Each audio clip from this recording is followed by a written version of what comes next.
Madame, monsieur, bonsoir. Il est 19h. Bienvenue dans votre journal régional. Au chapitre judiciaire, l'ouverture aujourd'hui à Paris du procès de Peyo Serbiel. 14 ans après les faits, le chanteur basque comparé pour avoir hébergé des membres présumés d'ETA. Compte rendu de cette première journée d'audience signé Arantxa Belderrain. Avec l'ouverture de ce procès ici à Paris, c'est peut-être l'épilogue d'une attente de 14 ans. Le chanteur sultan Peyo Serbiel est arrêté en 2004 lors d'une opération anti-ETA.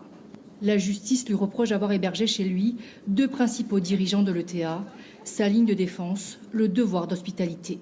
Moi, j'ai une tradition qui est une tradition d'humanisme. Mon père a été dans la résistance en 1944 et mon père, il m'a toujours dit ça. Il m'a dit, s'il y a quelqu'un qui tape à ta porte, que ce soit pour manger, pour boire ou pour dormir, ben, tu ouvres la porte. Alors je suis là, je pourrais même pas, j'aurais pu aller à la plage à Biarritz, mais je suis un homme d'honneur. Donc je viens ici pour être dans un procès qui ne sert strictement à rien. Le procès de Peyo Serbiel a lieu après 14 ans d'instruction, 16 mois de détention provisoire et 6 ans de contrôle judiciaire.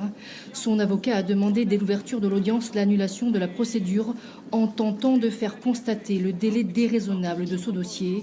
Pour Maître Blanco, Peyo a déjà été sanctionné avant d'avoir été jugé.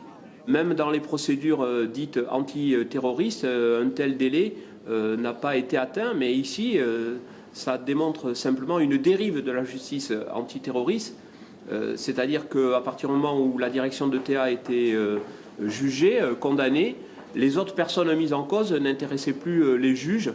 Peyo Serbiel, qui a déjà effectué 16 mois de prison ferme, encourt jusqu'à 10 ans pour association de malfaiteurs en relation avec une entreprise terroriste. Peyo Serbiel a quitté l'audience en lisant un texte dénonçant la justice française.